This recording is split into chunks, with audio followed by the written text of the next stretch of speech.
अहानबदा मरोइबा पा Chief Minister Khemsan की चुराचांदपुर खोंगचत सौगलोई यूनियन टेरिटोरी की डिमांड फंगना होगी सुनले बेहाना KNO ZRO ना होंगदोखे Chief Minister Khemsan चुराचांदपुर द लाकपा यारोय हानि UKNA नसु फोंगदोरकले स्टेट सिदा LPG अमदि पेट्रोलियम प्रोडक्ट्स सिंगी अवात पलाइते हाइना काफ NPD ना फोंगदोरकले नीट यूजी कैंसल तौखे अमोहना परीक्षा पांगथोकलगनी इंटरनेशनल नर्सेस डे की थौरम पांगथोकनख्रे बांग्लादेश की संगनारबाई बा एके सेरामदा doctor Thiyam Suresh literary lifetime achievement award पीरगनी Imphal airport flying training camp हौदोख्रे डायमंड डोनर्स ना सेल मतेंग पीख्रे गवर्नमेंट के अयाब यावबा यावदबा थीदना लनाई इंस्टीट्यूशन क्या मनिंग तमना लेखनरकबा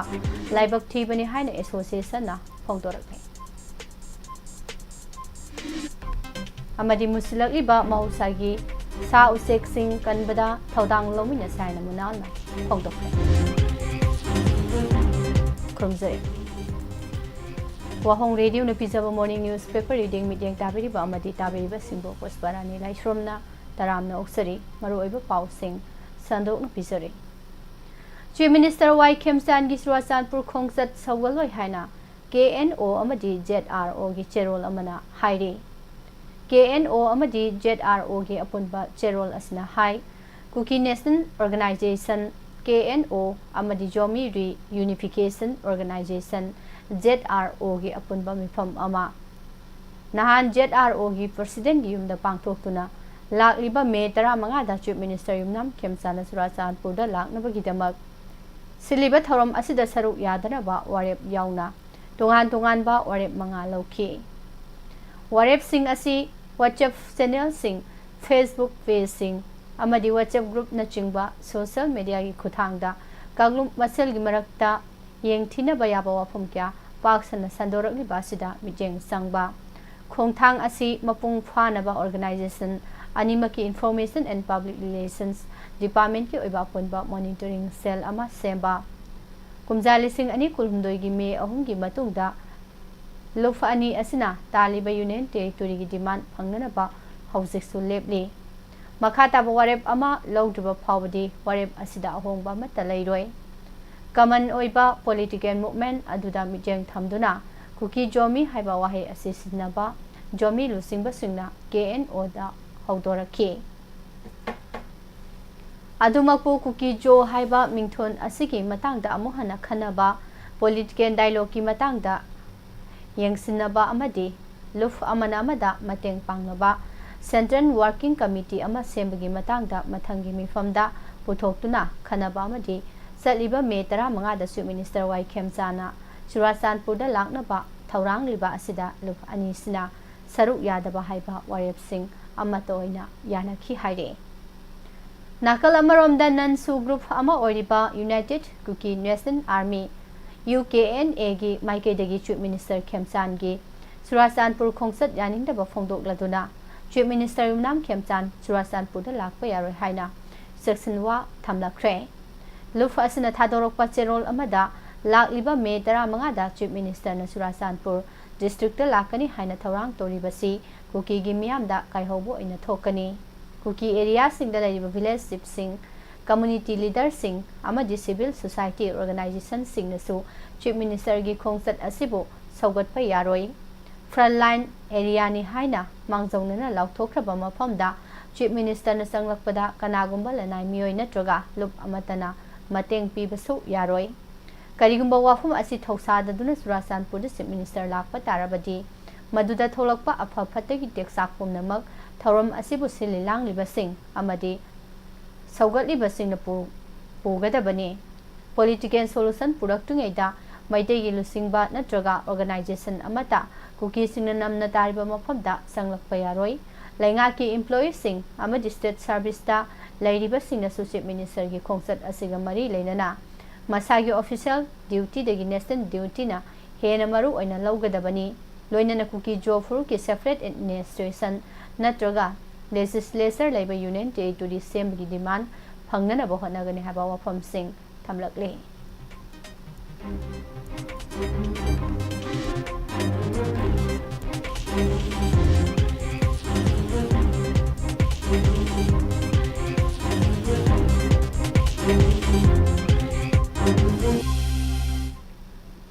Manipur gi miyam ne LPG amadi atai petroleum products sing phangdabagi awaba mayok naragani haina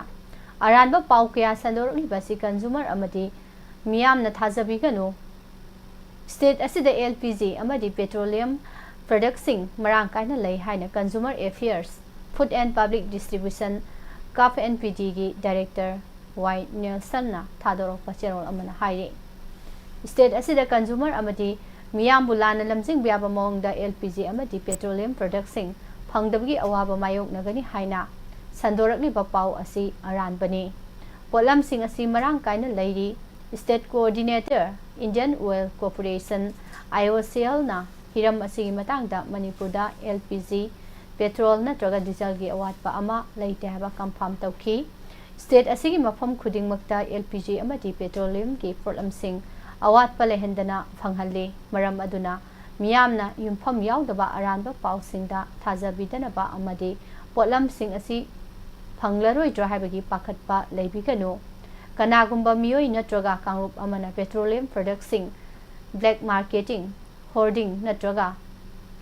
mal practice ka mari leinaba thabak tawba thengnarabadi department ki maiki digi sabsaba convection lawgani loinana petrol natraga diesel container amadi jarking singda leibada athingba thamle haiba dar asibo indaba OEO pump sing oil pump sing retail outlet sing prevention of black marketing and maintenance of supplies of essential commodities Act 1980 Petroleum Act 1934 amadi atay mari leinaba law singi matung ina akanba action lokhatkani haina cherol asina makha tari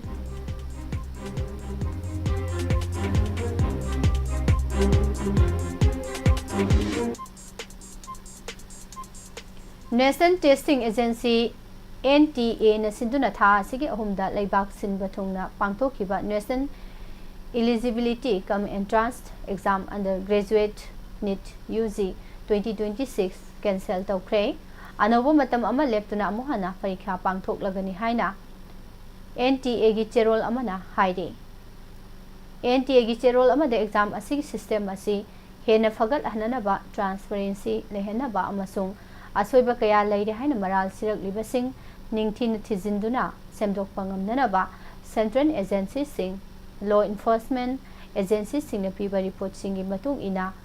center lenga ki ayabaga loinana haiba NEET UG 2026 asi cancel tawnanaba NTA na warep lobani launa matam leplaga amuhana exam pangthokani haide center na wathok asi Central Bureau of Investigation CBI da sinaduna mapung phana yengsinanaba warep su lawre masigidamak mathau taba potlam record sing amadi mateng su NTA na pigani mairoi singi interest ta amasung nation examination system asida thamleba thajaba do sakhangba oina khongthang pumna masi lawrakpani naune exam amuk pangthokpada candidate sing amasung makhoigi imung manungda chauna khudong sadaba mayok nagani haiba NTA na khangi amadi madumak yamna lumna lawi hairi naune exam pangthokadoriba asigidamak exam pangthokpagi numit amadi admit card naune issue tawnanabagi matamsu lakliba numit kharani asida agency asigi official channel da miyamda khanghalagani May 13 ki exam gi damak laikhiba registration data candidature amasung exam center sing nong exam pangthokpa sida adumak laihangani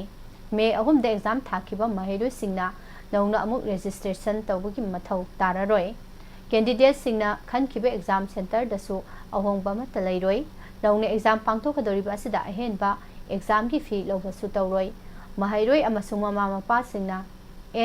PTA gi official channel singdagi anoba I pausing khangba yagani loinana social media da sandorokpa chummi lali khangdiba wafam sing lobi ganu haina agency asina miyamda appeal tawrakle Amaromda NTA na exam aduda aranba thawong sathaki habigi wakat sing kupna yengsilaba matungda amuhana exam pangthoknaba thawrang lokhalakpani tongan ba medical college singda MBBS tamnanabagi entrance test pangthokpada question paper leak oiki haba wafam asi Central Bureau of Investigation da kupna thigal halaga senariba miyo singi mathakta matiksaba thabak lokhalagani haide Patriotic Writers Forum PWF Manipurna Sahi Khudingi Piduna Lakiba Dr. Thiam Suresh Literary Lifetime Achievement Award Lising Ani Kuntaru Bangladesh ki Manipuri Loan ki Saknaraba Aiba AK Seramda Piragani Haide PWF Manipurna Thadorokpa Serol Amada Hai Bangladesh Manipuri Sahitya Sangsad ki Hauzik President Oina Thaupuriba Tongan ba lairik nifu hena iduna fongkraba aiba AK Seramge Mafam de award asi finanaba forum asigi president Nauroibam Kambaluwang no official oina lauthoki bani award asi lakliba me kulumdoi de Tripura da pangthokpa thoram amada khusinaragani haide award asi da sel oina lupa lising tara sol ama citation ama medal ama amadi memento ama yauri Award asi laikidraba forum gi patron member su oiramba Dr. Thiam Suresh ki imung manungna katpirakpani kumjal sing ani kulhumdoi degi piba horaki ba award asi fangkraba iba singdi sana lukhoi lising ani kulhumdoi ya school khwairakpam lising ani kunmari amadi morangthem Rajendro lising ani kunmangani award asi fanglaba mapalam gi aiba AK Seramna ahanba oire Ningsing Bayabadi Saknaraba Aiba AK Seram Bangladesh Lamdamda Manipuri Loan Mayek Literature Amadi Culture Yokanaba Honabatanatana Manipur Assam Tripura Amadi Atay Leibak Singda Kundariba Manipuri Singa Afaba Mari Saganaba Honabada Mapunsi Kathoktuna Laklaba Aiba Amani Mahakumjali Sing Machamapan Yankayumdogi February Kuntareta Bangladesh ki Habi Ganja District ki manung sana laiba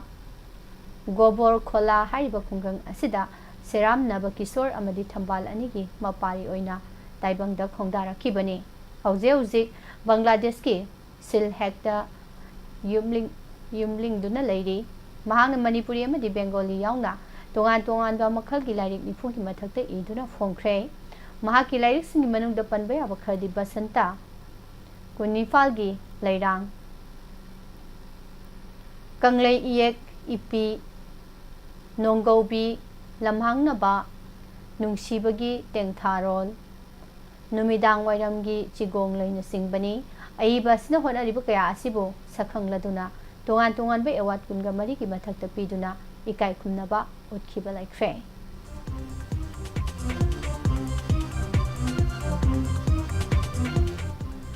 Government ki ayaba yaudaba thidana lanai institution kaya maning tamna linkhanarapa laibak thibani haina All Manipuri Recognized Private School Welfare Association na phongdorakli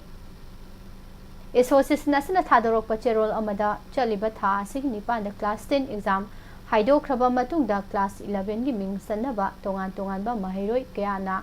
mana pamjaba school kya da ming sanaba honari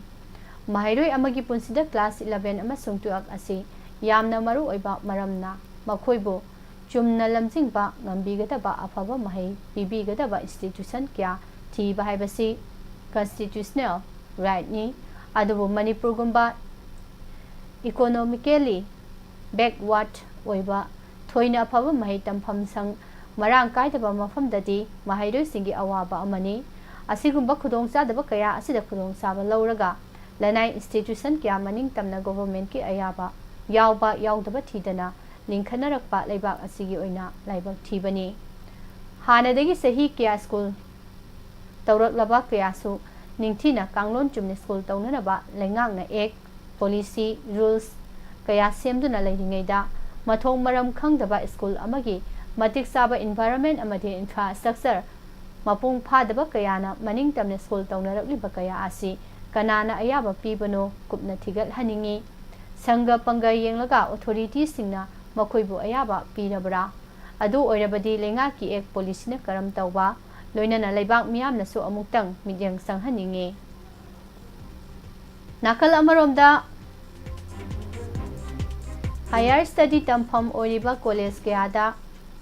UGCꯒꯤ ꯔꯨꯜꯁꯀꯤ ꯋꯥꯡꯃꯗ class 11 ꯑꯃꯗꯤ 12 ꯍꯥꯡꯗꯨꯅ ꯑꯦꯖꯨꯀꯦꯁꯟꯕꯨ ꯁꯥꯟꯅꯄꯣꯠ ꯑꯣꯟꯊꯣꯛꯇꯨꯅ ꯂꯩꯔꯤꯕꯁꯤ ꯑꯃꯨꯛꯇꯪ ꯃꯔꯤ ꯂꯩꯅꯕꯁꯤꯡꯅ ꯃꯤꯠꯌꯦꯡ ꯆꯪꯍꯟꯅꯤꯡꯉꯤ꯫ ꯀꯣꯂꯦꯖꯁꯤꯡꯗ class 11 ꯑꯃꯗꯤ 12 ꯍꯥꯡꯍꯟꯗꯨꯅ ꯑꯦꯖꯨꯀꯦꯁꯟꯕꯨ ꯃꯔꯤꯡ ꯃꯔꯥꯡꯕ ꯑꯣꯏꯅ ꯎꯍꯜꯂꯤꯕꯁꯤ ꯈꯨꯗꯛꯇ ꯂꯦꯞꯄꯤꯌꯨ꯫ ꯃꯁꯤꯅ ꯃꯍꯩꯔꯣꯏꯁꯤꯡꯕꯨ ꯑꯔꯥꯟꯕ ꯂꯝꯕꯤꯗ ꯄꯨꯅꯅꯕꯒꯤ ꯃꯔꯝ ꯑꯣꯏꯔꯛꯄꯒ ꯂꯣꯏꯅꯅ ꯑꯦꯖꯨꯀꯦꯁꯟ ꯁꯦꯛꯇꯔꯗ ꯍꯦꯟꯅ ꯃꯍꯥꯝ ꯇꯥꯔꯛꯄ ꯌꯥꯏ ꯍꯥꯏꯅ all Manipur recognised private school welfare ꯑꯦꯁꯣꯁꯤꯌꯦꯁꯟꯒꯤ ꯆꯦꯔꯣꯜ ꯑꯁꯤꯅ ꯃꯔꯤ ꯂꯩꯅꯕꯁꯤꯡꯒꯤ ꯄꯨꯛꯅꯤꯡ ꯆꯤꯡꯁꯤꯜꯂꯛꯂꯤ꯫ DFO ꯆꯥꯟꯗꯦꯜꯅ ꯁꯤꯟꯗꯨꯅ ꯆꯍꯤ ꯑꯁꯤꯒꯤ ꯃꯦ 22ꯗ ꯄꯥꯡꯊꯣꯛꯀꯗꯧꯔꯤꯕ ꯏꯟꯇꯔꯅꯦꯁꯅꯦꯜ ꯗꯦ ꯑꯣꯐ ꯕꯥꯏꯑꯣꯗꯥꯏꯕꯔꯁꯤꯇꯤꯒꯤ ꯊꯝꯂꯤꯕ acting locally four global impact ꯍꯥꯏꯕ ꯊꯤꯝꯗ ꯃꯍꯩꯔꯣꯏꯁꯤꯡꯒꯤ ꯑꯣꯏꯕ ꯈꯨꯗꯛꯀꯤ ꯄꯦꯟꯇꯤꯡ ꯀꯣꯝꯄꯤꯇꯤꯁꯟ ꯑꯃ ꯄꯥꯡꯊꯣꯛꯈ꯭ꯔꯦ꯫ ꯃꯍꯥ ꯌꯨꯅꯤꯌꯟ ꯍꯥꯌꯔ ꯁꯦꯀꯦꯟꯗꯔꯤ ꯁ꯭ꯀꯨꯜ ꯖꯥꯐꯧꯗ ꯄꯥꯡꯊꯣꯛꯈꯤꯕ ꯆꯥꯡꯗꯝꯅꯕ ꯑꯁꯤꯗ ꯁ꯭ꯀꯨꯜ 12ꯒꯤ ꯃꯍꯩꯔꯣꯏ 40ꯔꯣꯝꯅ ꯁꯔꯨꯛ ꯌꯥꯈꯤ꯫ ꯊꯧꯔꯝ ꯑꯁꯤꯒ ꯃꯔꯤ ꯂꯩꯅꯅ ꯆꯥꯟꯗꯦꯜꯒꯤ DFO ꯗꯣꯛꯇꯔ N. ꯃꯨꯅꯥꯜꯅ ꯍꯥꯏ ꯐꯣꯔꯦꯁꯠ ꯗꯤꯄꯥꯔꯠꯃꯦꯟꯠꯅ ꯆꯍꯤ ꯈꯨꯗꯤꯡꯒꯤ ꯁ꯭ꯇꯦꯠ ꯑꯁꯤꯒꯤ ꯗꯤꯁꯇ꯭ꯔꯤꯛ ꯈꯨꯗꯤꯡꯃꯛꯇ ꯑꯁꯤꯒꯨꯝꯕ ꯊꯧꯔꯝ ꯑꯁꯤ ꯄꯥꯡꯊꯣꯛꯇꯨꯅ ꯂꯥꯛꯂꯤ꯫ ꯉꯁꯤ ꯄꯥꯡꯊꯣꯛꯂꯤꯕ ꯆꯥꯡꯗꯝꯅꯕ ꯑꯁꯤꯗꯒꯤ ꯃꯀꯣꯛ ꯃꯊꯪ ꯇꯥꯔꯕ ꯃꯍꯩꯔꯣꯏ 3 ꯈꯟꯒꯠꯇꯨꯅ ꯁ꯭ꯇꯦꯠꯀꯤ ꯊꯥꯛꯇ ꯆꯥꯡꯗꯝꯅꯕ ꯌꯥꯎꯒꯅꯤ, ꯑꯗꯨꯒ ꯗꯤꯁꯇ꯭ꯔꯤꯛ ꯑꯁꯤꯒꯤ ꯑꯣꯏꯅꯁꯨ ꯃꯀꯣꯛ ꯃꯊꯪ ꯇꯥꯔꯕꯁꯤꯡꯕꯨ ꯁꯥꯔꯇꯤꯐꯤꯀꯦꯠꯀ ꯂꯣꯏꯅꯅ ꯂꯨꯄꯥ 2,000, ꯂꯨꯄꯥ 1,500 ꯑꯃꯗꯤ ꯂꯨꯄꯥ 1,000 ꯄꯤꯒꯅꯤ ꯍꯥꯏꯈꯤ꯫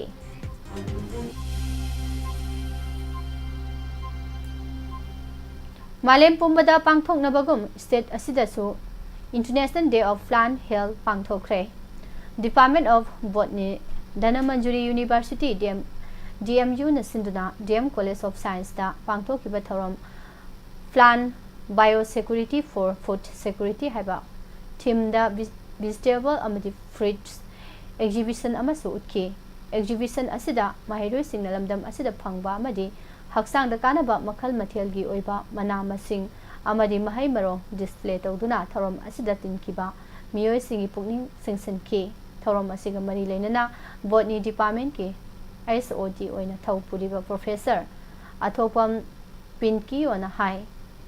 ꯃꯄꯥꯟꯗꯒꯤ ꯄꯨꯁꯤꯜꯂꯛꯄ ꯃꯅꯥ-ꯃꯁꯤꯡ ꯑꯃꯗꯤ ꯃꯍꯩ-ꯃꯔꯣꯡ ꯑꯌꯥꯝꯕ ꯄ꯭ꯔꯤꯖꯥꯔꯕꯦꯇꯤꯚ ꯑꯃꯗꯤ ꯄꯦꯁꯇꯤꯁꯥꯏꯗ ꯌꯥꯎꯏ ꯍꯥꯏꯕꯁꯤ ꯈꯪꯅꯔꯕ ꯋꯥꯐꯝꯅꯤ꯫ ꯃꯁꯤ ꯆꯥꯕꯅ ꯍꯛꯆꯥꯡꯗ ꯑꯃꯥꯡꯕ ꯀꯌꯥ ꯑꯣꯏꯔꯛꯀꯗꯕꯅ ꯂꯝꯗꯝ ꯑꯁꯤꯗ ꯑꯣꯔꯒꯥꯅꯤꯛ ꯑꯣꯏꯕ ꯃꯑꯣꯡꯗ ꯃꯅꯥ-ꯃꯁꯤꯡ ꯑꯃꯗꯤ ꯃꯍꯩ-ꯃꯔꯣꯡ ꯄꯨꯊꯣꯛꯄ ꯃꯊꯧ ꯇꯥꯏ꯫ ꯃꯁꯤ ꯉꯝꯂꯕꯗꯤ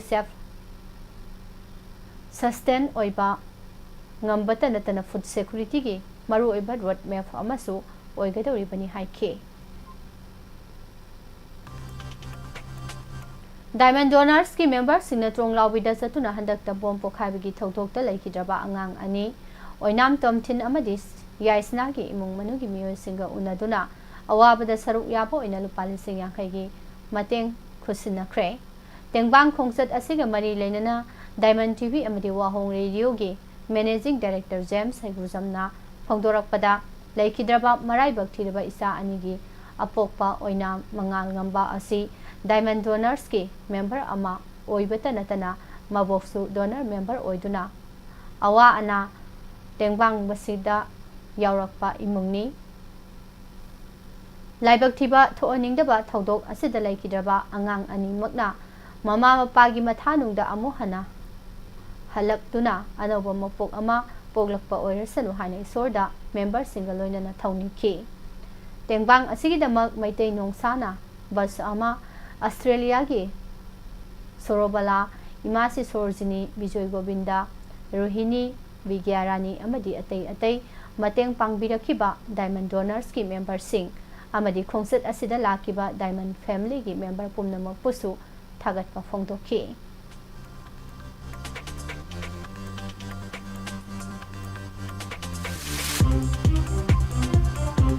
NCC Unit 1 Manipur ꯁ꯭ꯀꯥꯗ꯭ꯔꯣꯟ SQNNCC Imphal na sinduna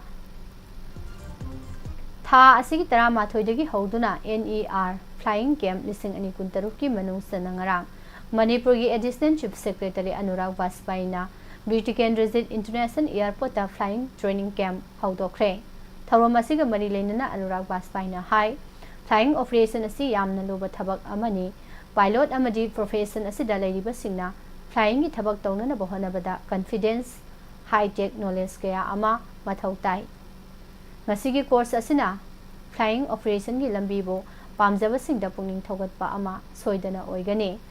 paikaliba khongthang asi yamna phaba amani NCC cadet sing semgat pa haibasi country amadi state asida achoba service ama piba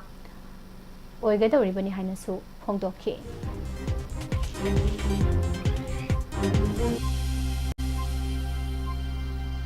Imphal East ki Porompat Police ki manung sana Brahmapur Guru Aribam laikai da leiba Guru Aribam Babananda Saramagi yumda sakhangdaba singni hand grenade ani thamlamle thaudo asi ngarang ayu angan bada yumgi miyoi singna thengnarakibani pau hek phangbaga Porompat Police Station ni kambo ama laktuni yengsimkibaga loinana grenade ani adu lokthokibaga loinana case lokhatkhre grenade ani adu amuba machugi plastic bag amada haplambani Guru Aribam Babananda Last warning PWC haina iba chesu yaurami haide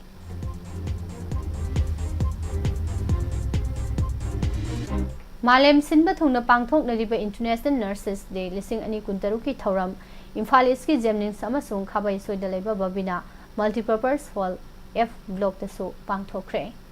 Jemnins ta pangthokiba thoram asida miyoiba ikhoina pibagi hainabi leirabadi miyoi lising kya gi punsi kanba ngamgani haina Jawaharlal Nehru Institute of Medical Sciences Jemnins ki Medical Superintendent Dr. Kumuksam Lokesorna phongtokre Male nurse Jemnins amadi Helping Hands for People Manipurna sinduna International Nurse Day ga mari leinana Florence Nightingale gi mingda kathokpa taruk suba voluntary blood donation camp ama blood bank Jemnins da pangthokiba thoramda puna donor ni furomna saru yaduna pangthoki Blood donation camp asiga mari leinana Dr. Lokesorna hai miyoi bai koina miyoi ba amaki thawai kanana bahana bada dan tawba mathau tai aikoina piriba asina miyoi lising amagi thawai kanba ngamdrabasu miyoi manga gi thawai di kanba ngamgani amadi dan tawbada mangzaba kari su leite adumoinamak miyoi kya amadi dan tawbada akiba amaga loinana leiri asigumba chingnaba kaya asi thadoktuna mamal yamlaba thawai kaya kanana bohana badai khoi pumna makna achoba thodang lomina se haikhe amaromda khabai soida leiba babina multipurpose hall F block to International Nurses Day lising ani kuntaru pangthokre our nurses our future empower nurses safe haiba hiramda pangthokiba thoromda Manipur University Kansipur gi Controller of Examination T Santi Kumar Singh Directorate of Health Services Manipur gi Joint Director Dr. Jubilee WAHONG amadi Babina Group of Company gi CMD Dr. Thangsam W Chief Guest of Honor amadi President oina saru yakhi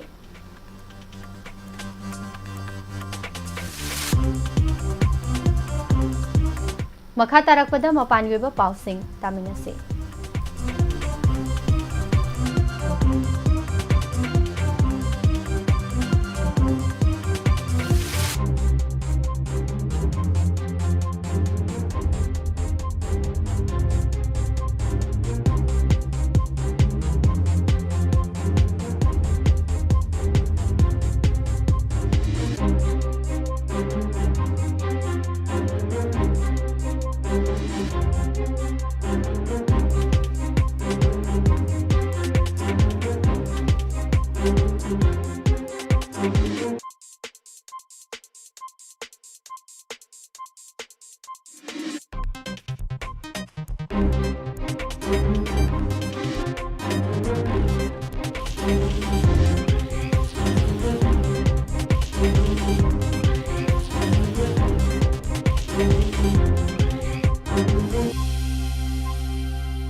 NEET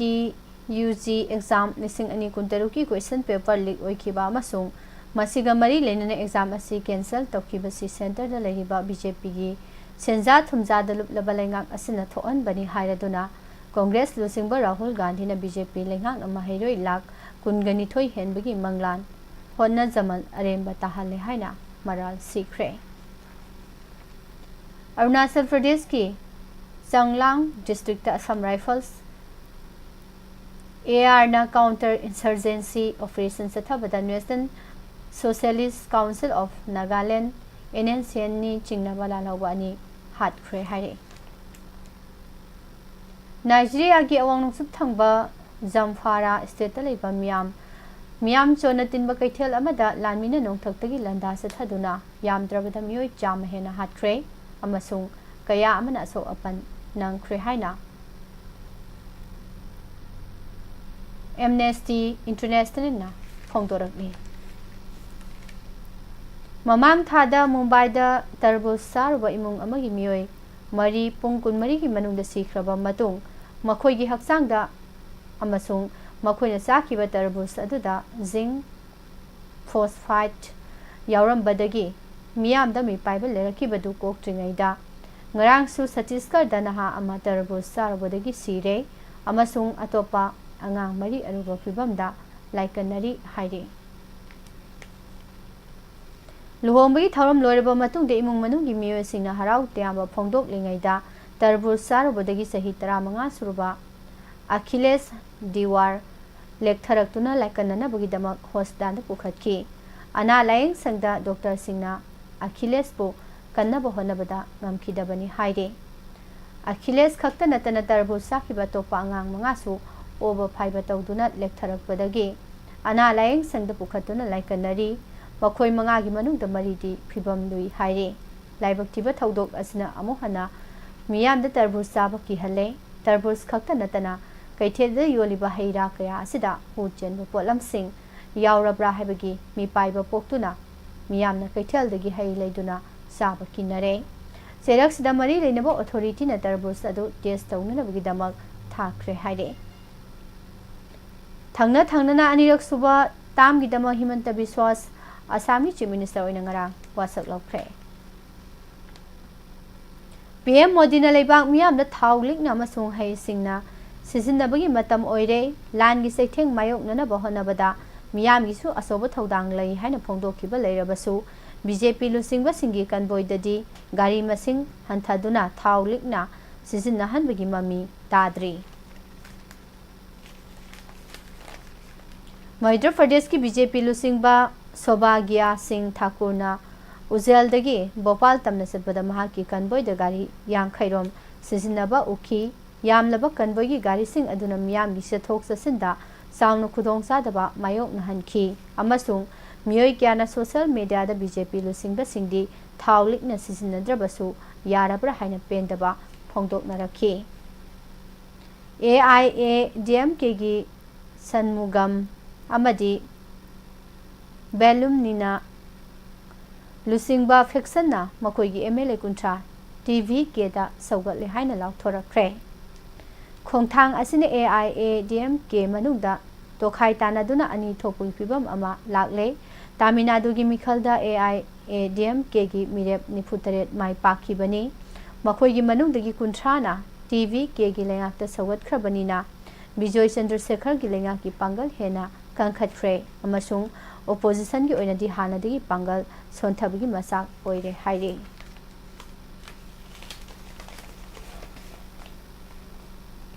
NEET UG lising ani kuntaru ki question paper leak oirakhi baga mari lenan thibo humgi thabak satharakpada Central Bureau of Investigation CBI na Bachelor of Ayurvedic Medicine and Surgery BAMS tamliba mahiroi ama fare haire Min ong lying na lusingba president lenga leirakraba tha amarom sida Myanmar gi maming leiraba media outlet taru lenga na thingba thamsin khre Pakistan gi tangdu leita draba Khyber Pakhtunkhwa province ke Laki Marwat district ta leiba Sarai Naurang Town gi Kaithel amada Pokhaibi Thodok Thokibada Myoy Mapan Sire amasung Myoy Kun Hena Asok Apan Nangle Haire. World Health Organization WHO gi Director General Tedros Adhanom na Hanta virus ki laistar asi faksana sandorpui khudam sangdam laite haina pawmising da phongdorakre.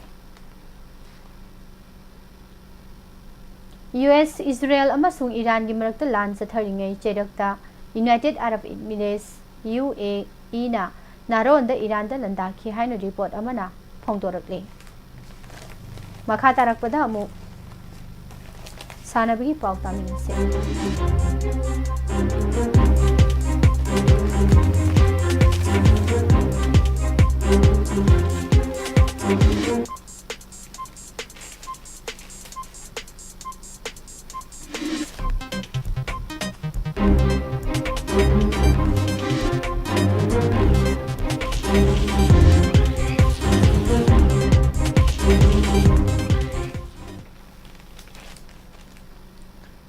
Social Development Club SD Sina Sindana Samuro Makhalai Gaidale Club Asigi Sanabung de Satharaliba Maiso Samuro Zigong Trophy 9 Men Aside Village Open Football Tournament Lising Ani Kuntaruki Ngarang Sanakiba Tongan ba Mesing de Kumalampak Mayang Ifal Amasung YSC Mai Pakre.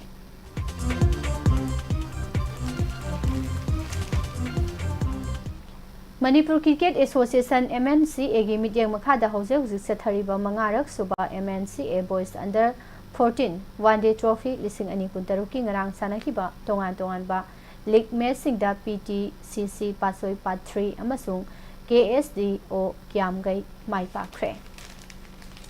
Khetulekai Rising Club KRC Thawal na sinduna hoktabi lampak hairaga su khangnariba KRC ground da sathariba Ahanba KRC Trophy lising ani kuntaru under 17 9 aside state 11 football open tournament ki ngarang sanakiba match amada Ima Wangoina Kanglei FCC Tulihan maithiba pikre.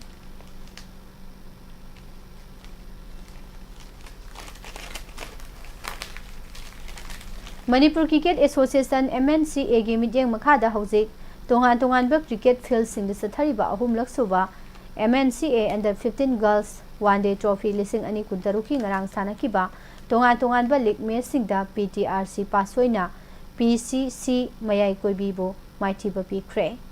Aduga Al Amin Lilong amasung Thau Thangmaiban gi marakta sanagadaba match adugi oina Al Amin gi sanarising matam sana line up tawradrabadagi Thau Thangmaiban walk over phangduna mai bakre.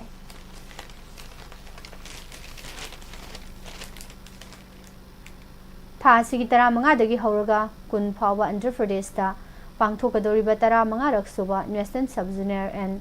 Junior Men and Women Classic Powerlifting Championship da Manipur represent tawduna saru yagadoriba sanarosing khankhre. Hauji Uzbekistan gi Tashkent da sathariba under 15 amasung under 17 Boys and Girls Asian Boxing Championship lising ani kuntarukta India gi represent toriba Manipuri gi boxer Wainam Nompok Nganba Maitaina bronze medal lautuna leiba asigi amadi lamdam sigi mingsat purokpa ngamkhre. Championship asigi under 15 boys ki kg nipudaru ki kanglupta Nompok Nganbana semi final bout ta yumbo Uzbekistan gi boxer Mansur Abduki Makuta maithiba nanghoduna bronze medal laukibane.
All Manipur Football Association Ampagi Meeting Makada Lamlong Thongkhong da leiba artificial turf ground da hauzik chathariba tarataruk suba senior women's football league lising ani kuntaru kuntaret ki ngarang sanaki ba tongan ba league matching da FC Imphal na Kangsup Road Young Physical and Sports Association Kripsa aduga Manipur United FA na ICSA Irengbam Maithiba pikre All India Football Federation AIFF ki meeting makhada leibak asigi tongan ba football stadium sing da hauzik chathariba Indian Super League ISL gi ngarang sanaki ba match amada Mohan Bagan Super Giant amasung Interkasi draw setkre Amadi leiba asigi tongan ba cricket stadium sing da hauzik chathariba Indian Premier League IPL gi ngarang sanaki ba match amada Gujarat Titans na Sunrisers Hyderabad po laksana thoiba ngomkhre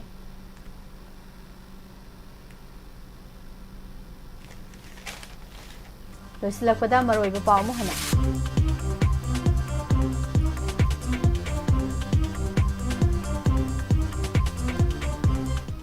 Chief Minister Khemsan gi Surasanpur khongsat saugaloi Union Territory demand phangna ba su lep behind KNO ZRO na phongdokre Chief Minister Khemsan Surasanpur da lakpa yar haina UKNA na su phongdor State sida LPG amadi petroleum products sing awat palaiti haina kaf NPG na phongdor Net use cancel tawkre mo hana parikha pangthoklagan International Nurses Day gi thoron pangthokre Bangladesh ki sangnaraba iba AK Seram da Dr. Thiam Suresh Literary Lifetime Achievement Award piragani haire Diamond Donors na Jonglaubi ki thaudok ta laikiraba angang ani ki imung da sel di mateng pikre Imphal Airport ta flying training camp thaudokre Government ke ya bayaw da thidana lana institution ke amaning tamna linkna rak palai bak thibani haina association na thongdok Amadi musilak liba mau sai sau sexing kan bata thaudang lawina saina DFO munal na thongdokre Bizariba pausing asig loina na nungtigi pong liba pause sing dei lawthok saba maroiba pausing miyam da fisaba mata hasil losinjari Makha tarakpada matamatang WAHONG amadi RASHI PHAL amu mayam puna taminarsi Umna upo hauzik ni pusparani laifom na mukana kurumjale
amuka na mideng tabiriba madi tabiriba singbu nirmala thangjamna taram nokchari ikoknona khurumjari puduna lakchari basi matamatam gi wafam amadi rasifal asi matamatam gi wafam da puduna lakchari lan ngak libasing aran ba tahanna ba honaroi dabani yeknabana narai kagi narai baki mathakta landarak labadi naramdam amadi miyamgi punsi lantum ngak sena bagi damak yengsin ba yeknaba singbu thongna fana lantheng naba ngamba adu maraibak amasung miyambu nungsibagi khudamni nareibak amadi miyamgi damak kathokpa ngambagi thongna leitaba miyoising adu pangdabagi lichatni Manipur kha nongpok Asia gi manungda chahi cha kaya maning tamba leibak oirakibadu matam adugi maraibak maramdam nungshigiba maitaygi layoi khraba mapama pusing adugi mafamda maraibak nungsibagi ihul amasung mathawna maringjen aduna oirakibani masimakna yumthangnaba leibak awa amadi malemda numita de hainakiba kan thawraba loilam sandokpagi wakhalda ngawkiba British ka mayoknaba lantheng thengnakibagi thawdok wathoksingi paudam puarigi lantam singda mayek sengna mayek lan iduna leiri Manipur gi ningthau panba maning tamba leipak oirakibagi lengak londa aka akum naiba amuk maning tamba mangba amugi maning tamba amukna maning hanjinbagi langlaba sanglaba khongjat gi puarida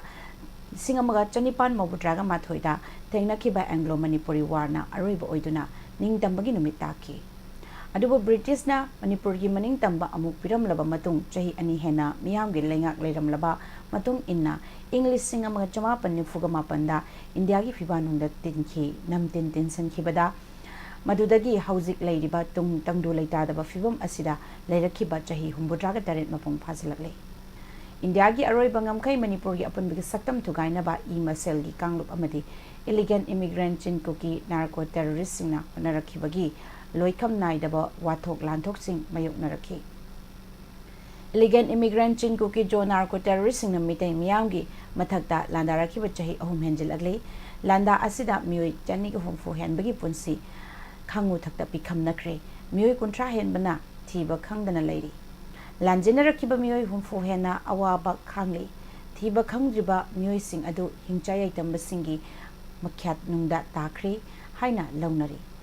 landarakliba lamhen tuhenba singi mayokta lepliba maraibak ningba mitai singbu aranba amadi irang pamba oina lauriba sing lengakpo oigera natragana kanagumba mioi sing adu furuk miyamgi khanduna masa khaktagi khanba Mithibong mitambalni haina lauroidabagi maram leite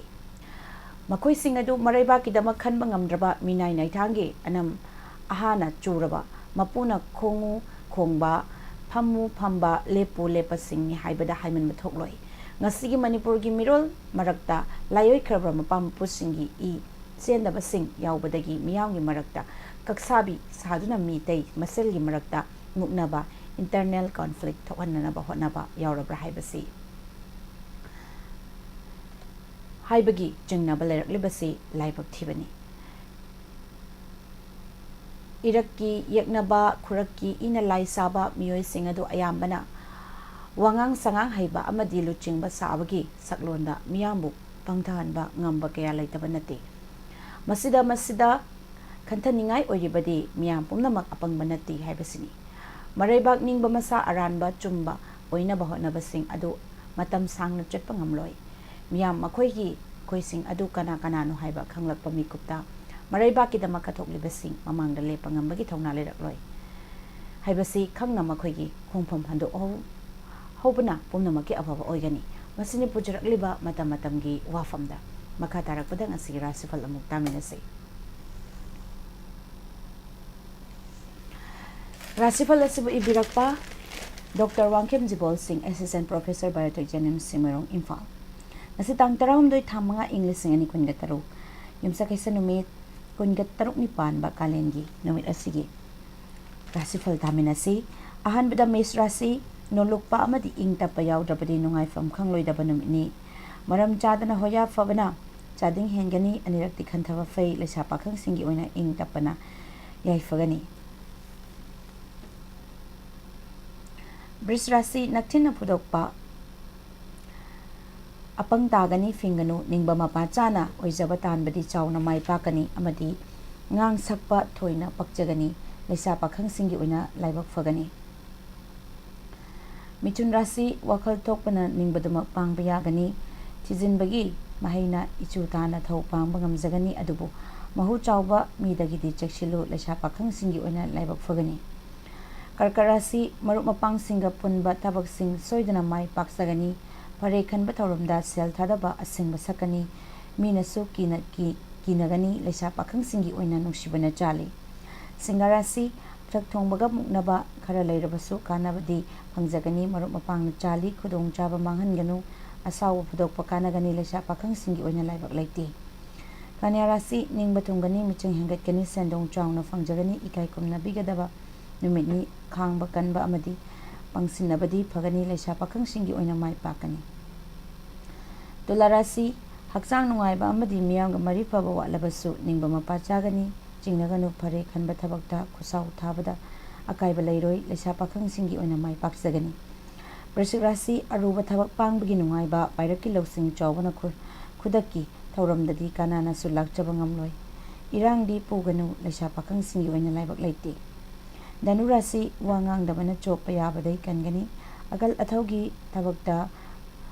yauru dabana madi fing dabana mipaiba nangloi thiba humba kankho leisa pakhang singi oina laibak leiroi Makarasi ningjaba thongani imung manung watana bana chawna mai pakjagani kachin koya yauna thibana thajadana achauba lan phangba yabasule leisa pakhang singi oina laibak fagani Kumbarasi marup mapang tana lai guruna yamna chali ninghanadabana afaba mafam sukangani kudaki oina warep loba toina kairaroi leisa pakhang singi oina nungsibana chali aroibada Minarasi asaw amadi napal nangasi sukanaroi ingtana laitho sendongdi chawna fangani nachana nagi lamda puming penjagani leisa pakhang singi oina ningba thongani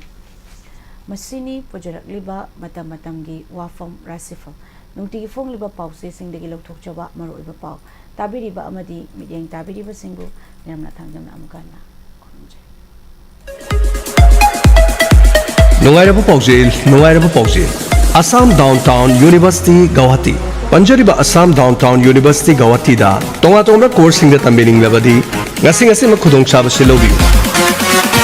Coursing adudi Agricultural Science and Technology, Physiotherapy and Rehabilitation, Engineering, Science, Nursing, Humanities and Social Science, Commerce and Management, Pharmaceutical Science, Computer Technology, Paramedical Science. Haribo coursing asigidama Manipur Office, Admission Office of Assam Downtown University, Babupara, Bosem Leirak, Imphal. Akopa Marol Gidama 961-2709-509